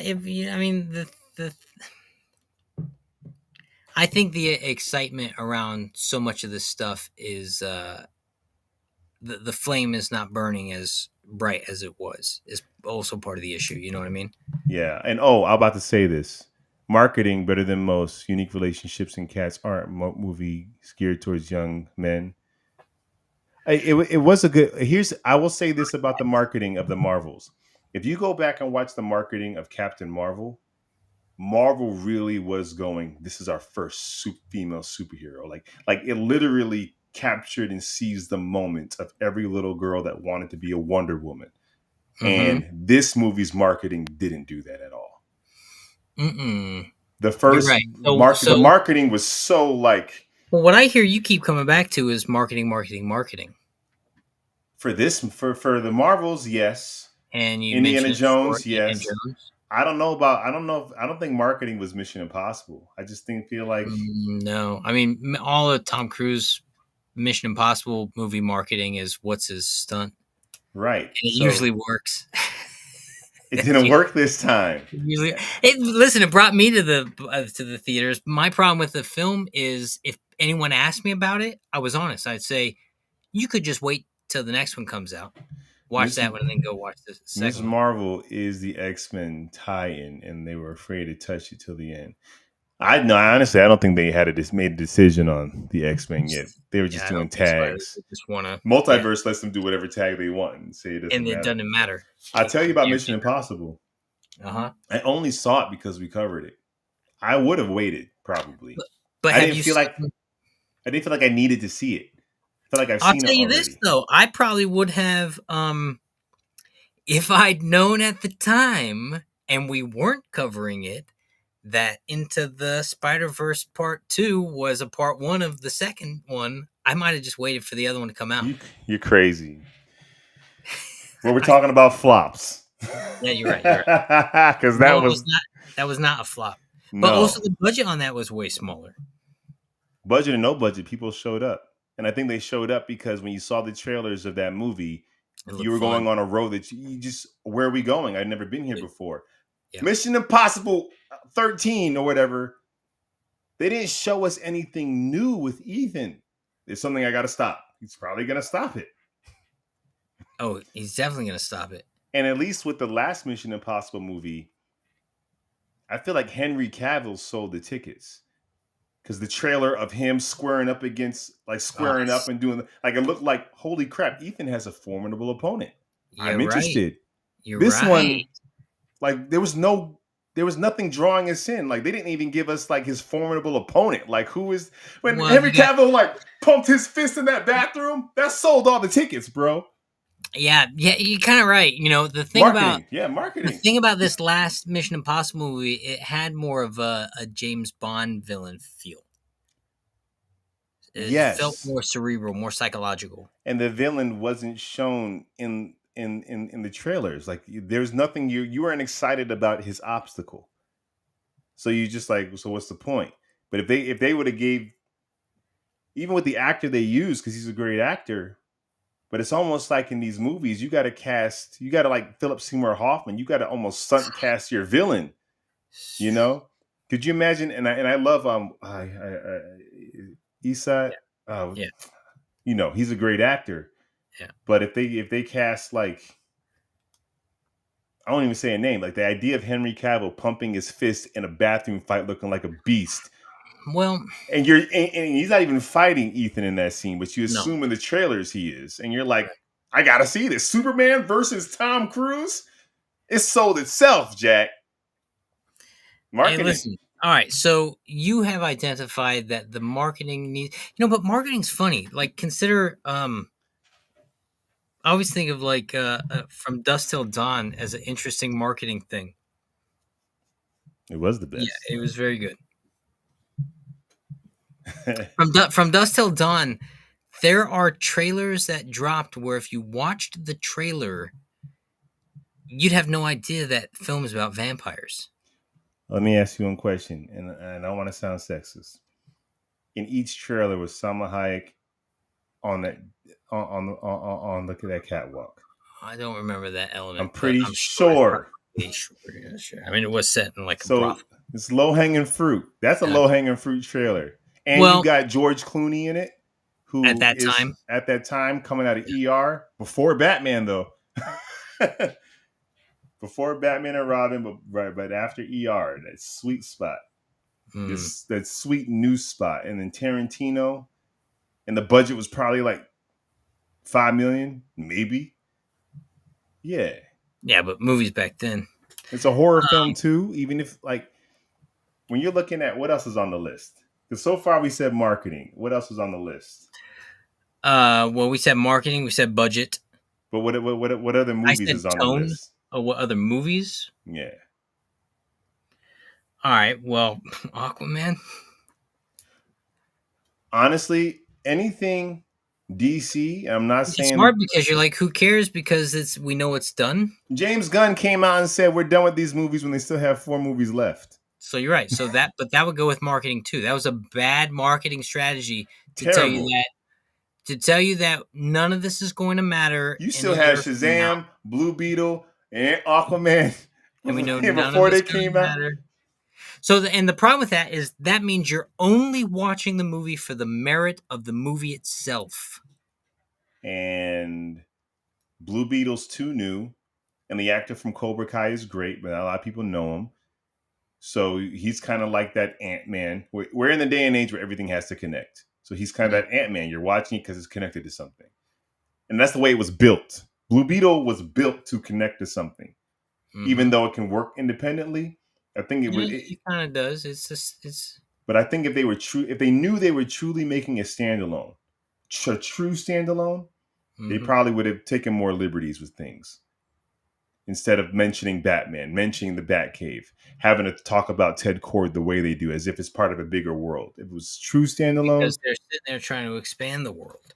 And why did they bring him back at the end of it? Because they were going to expand the world. Right. So they would have changed that. And Aquaman, dude, that's just like, we just heard you don't matter. And we love you, Jason Momoa. But we heard your movie don't matter. Yeah. You know what's funny is there's like the Aquaman film. I'm sitting there going, well, I know you're never going to step in these shoes again. And wondering if I'll see you as Lobo. And so I'm sitting here thinking about Lobo because Lobo is thinking about the future. Lobo's thinking about the future. And watching Aquaman doesn't even feel like you're in the present. It's like you're watching the past. You are, because you're watching a movie that is part of a shared continuity. The movie was not meant to exist on its own. You told me this is all connected to and is heading towards something. And now you're telling me this TV show got canceled, but there's 4 more episodes left, and we don't actually have a real finale. We're all bowing out. I got a gripe, a little gripe. The Flash movie had cameos of everyone, but no mention of Superman. Like no mention. They of mentioned Superman. him in the beginning. They barely mentioned him. But they mentioned him. They barely. Wait, Jack, either they mentioned him or they didn't mention him. But they barely mentioned. They said he was taking care of a volcano or earthquake, and that's why the Flash was called. He literally said in the donut shop, well, can't Superman handle this? He's busy. For some reason, I don't know what it is. They don't want to pay Henry something, because they'll bring back everybody except him. Except Henry. And I don't know what. I don't know. You know, that's a business thing. I don't know. It's probably got to do with the mustache. That wasn't his fault. I know, but that's Joss Whedon's fault. But that's a business thing. This cat. That's Joss Whedon. We saw that Snyder cut and realized he had all the footage of Cavill you needed to tell this story. You ain't have to reshoot anything with him at all. Man. But now, like, The Flash had everything you needed for it to be a successful film, even if the story's problematic. But people, no, and it would have. You know, honestly, this Flash probably would have. This is my version of the truth on that film, unfortunately. If it weren't for the exception of the miles and year drag out of the controversy around Miller at the time, if it weren't for the fact that we knew the content was not going forward at the time, I don't know if we knew. I don't think we knew about it when the Flash. We did by the time it dropped. Yeah. Did we? Yeah. So if it weren't right before Shazam. No, we knew that they'd redone the Batman so many times. Yeah, but they were safe to say that Robert Pattinson's in a different universe. I don't think we had official knowledge that this is not continuing until after Black Adam, before Shazam. Well, the first point's enough to have tanked this movie's box office. I'm confident that it was the film being pushed back, pushed back, pushed back because of all this stuff with Miller being a factor in it. And I will say, DC also put a bad taste in people's mouths. Because if DC did what Marvel did, people might have still went to go see it because they just want to see the continuation of Justice League, the Mm-hmm. Snyder version. But Mm-hmm. the DC, and I don't know if a lot of people saw the Snyder version or just saw the Whedon version. It put enough bad taste in people's mouths where they're like, I don't like this enough to see this person in it.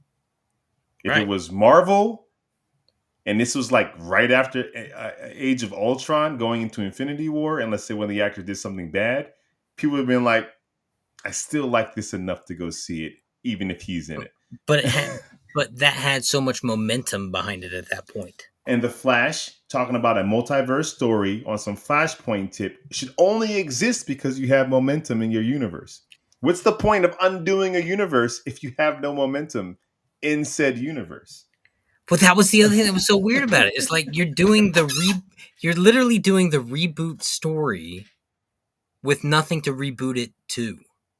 Exactly. Like you're focusing the camera lens kind of project. That's Not even, and I would say safe to say, rebooted from. We haven't had a standalone Affleck Batman movie. We didn't get a Superman 2. So we still don't really know what this universe is. Our Wonder Woman 2 movie was another prequel. We actually don't know what the modern day DC cinematic Lawrence. universe was. You're so right. All right. We have prequels and non-sequels, and we're like, we're going to reboot it. We're like, rebooting what? We don't even know what this is What yet. happened? The only consistent thing, Jack, how crazy is this? The only consistent thing in that DC cinematic extended universe was Harley Quinn. She's the only one that was in 3 consecutive movies telling her story modern day. Suicide Squad, The Suicide Squad, and Birds of Prey, The Amazing blah, blah, blah, Harley Quinn.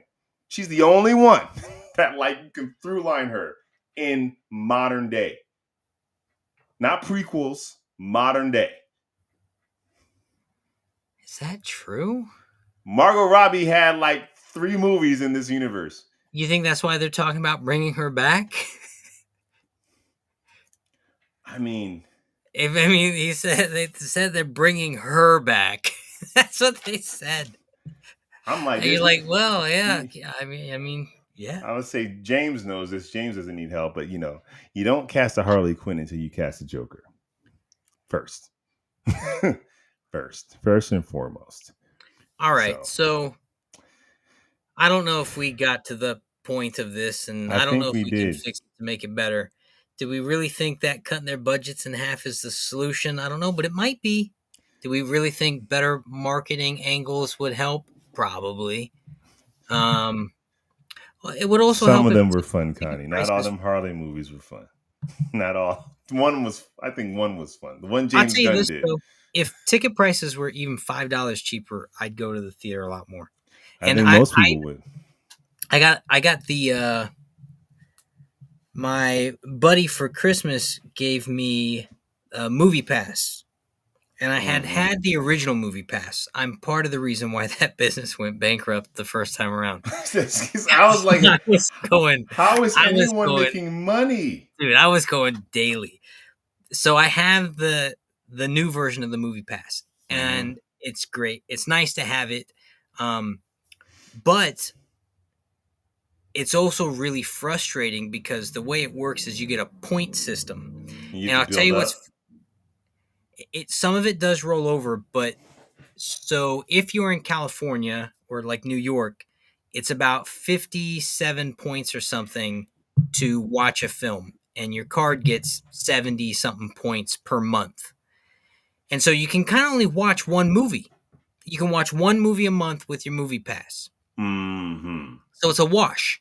Eventually those points roll over a little bit, but you're going to end up breaking even-ish. If you see everything, you got to be choosy. But watch this. I'm here in Texas this week, right? And so I looked at the Movie Pass app, and I was like, what? I could watch 3 movies in Texas to my 1 movie in California. Cali's expensive, everybody. Dude. I mean, but So it might be that's time just for a you. move. That's just you. Imagine like if you had a family of 8.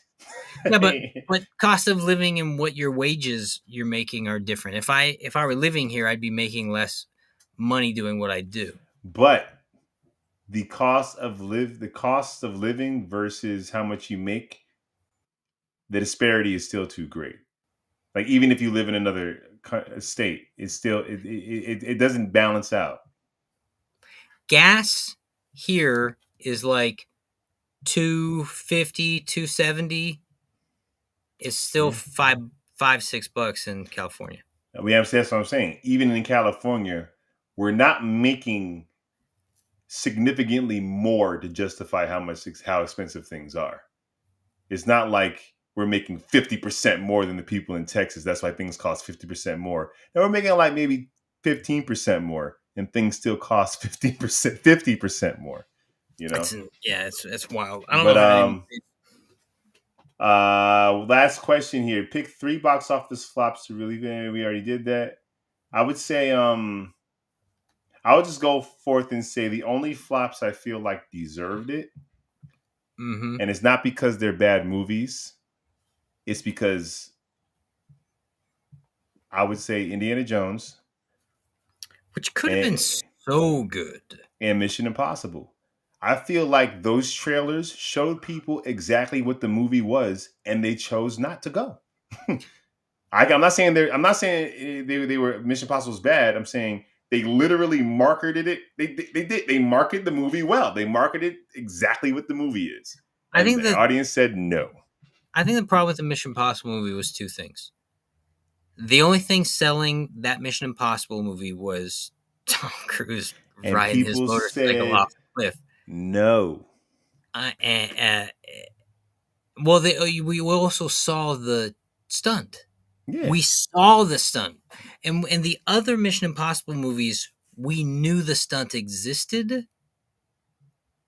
but we didn't see the whole thing. But there was also more to it than just the stunt. Like I said, Henry Cavill pumping his arms in the bathroom. That bathroom fight was like freaking John Wick style. It was amazing, and they showed clips of that. That whole version, that whole Mission Impossible movie was fun. But I think it's also got to do with the part that the fact that it's a 2-parter. I don't think helped.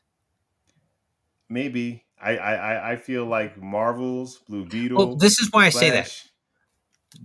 You know a thing is not resolved. Even though you know Ethan Hunt's going to win at the end, you definitely know. Jack, you're the only one person I know that got issues with. Yeah, you're right, because it didn't bother me. It didn't bother me with Infinity War and Endgame.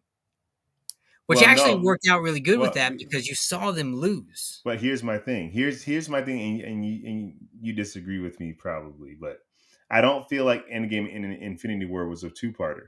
I feel like they were 2 movies that told 2 independent stories. That's why they're brilliant. Infinity War was this guy's coming to town. We already broke up because we didn't get along, and now we can't handle him, and we lose. End of story. Story's over. Like story ended. Mm-hmm. Endgame is, do we have enough resources to go back in time and change? Like it's a completely different story. It's not if it was just part 1 and 2, I think you'd feel the same way, unresolved. But part 1 was resolved. They lost. Well, I do disagree with you in this sense.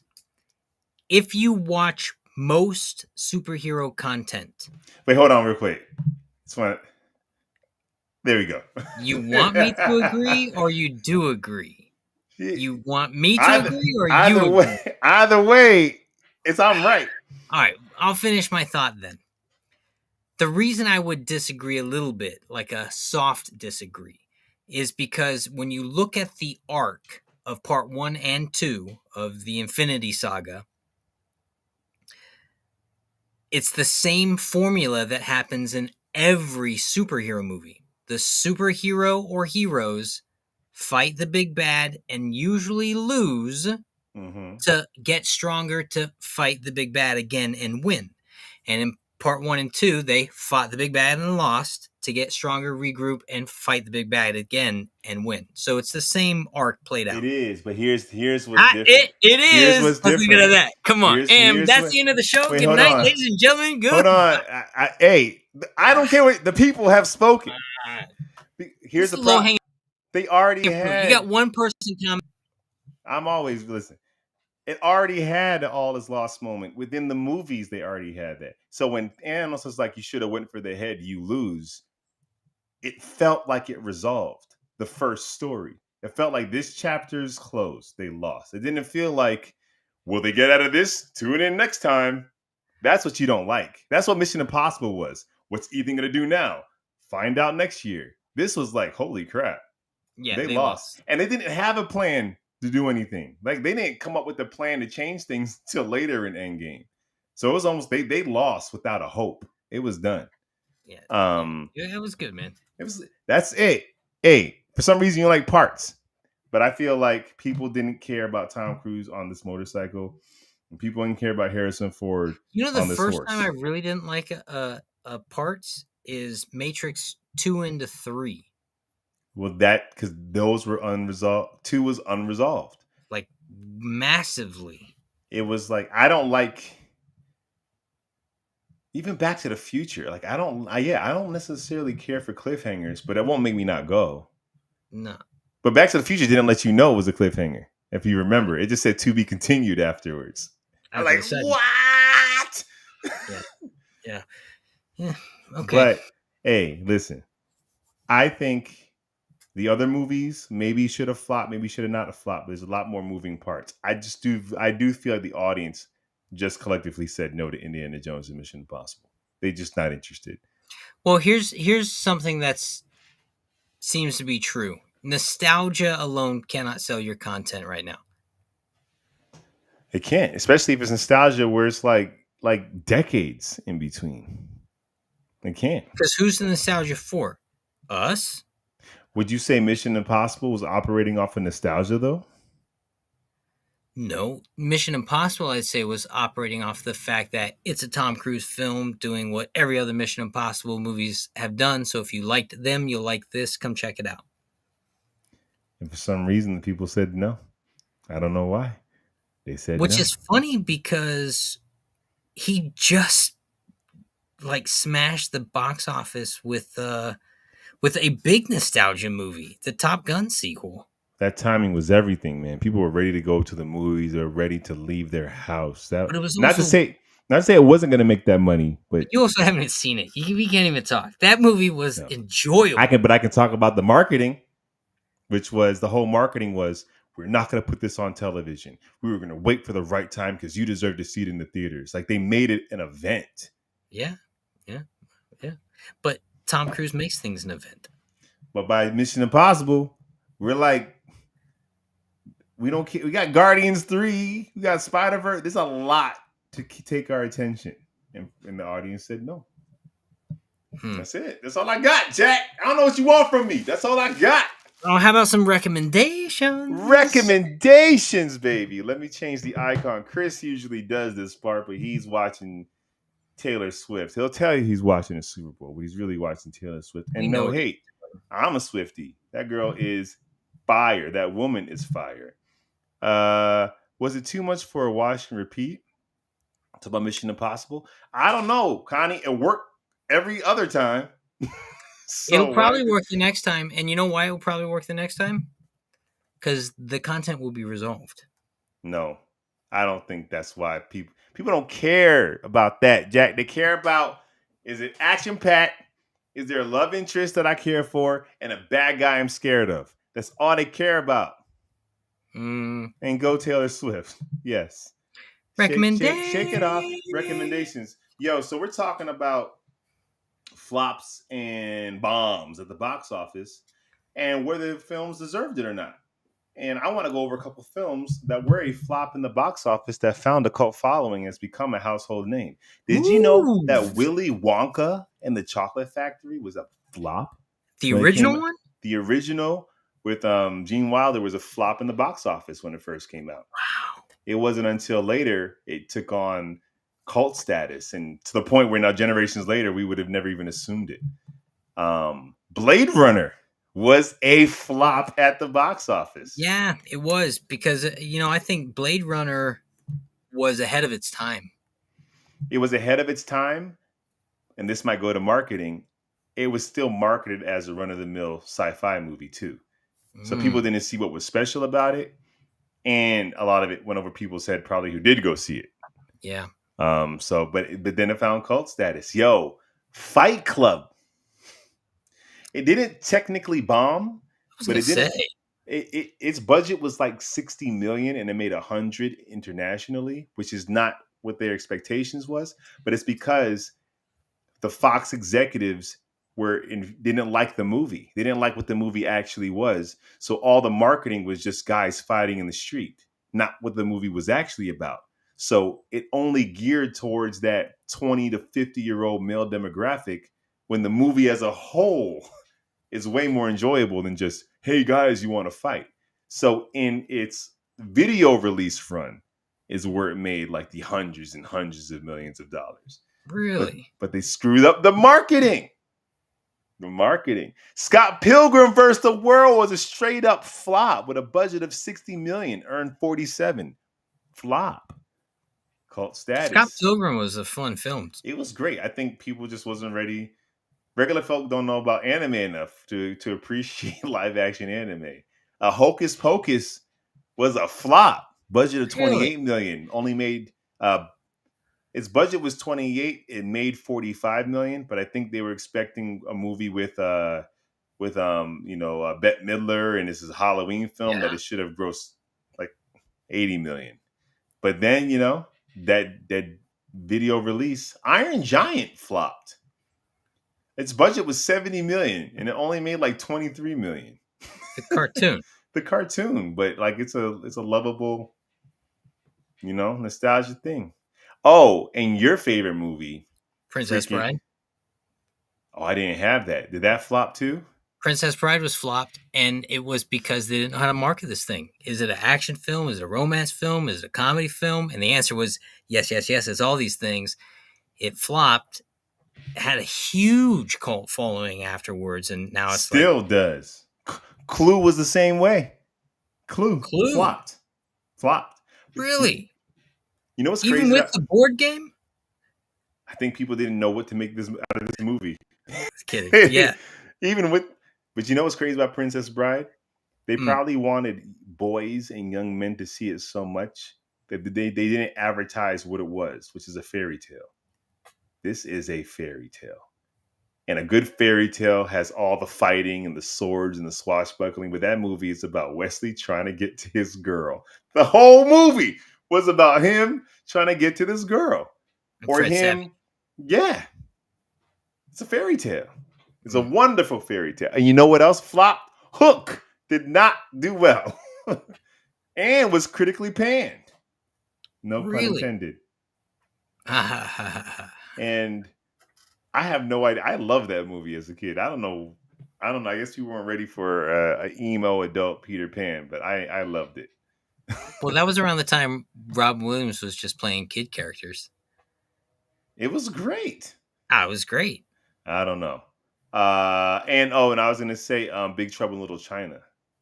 Big flop. Big flop. Don't believe that. Listen, that movie. It's one of my. Come on. It's one of my favorites, but it's not a good film. It's fun. It's wickedly fun. Say what? What? I know.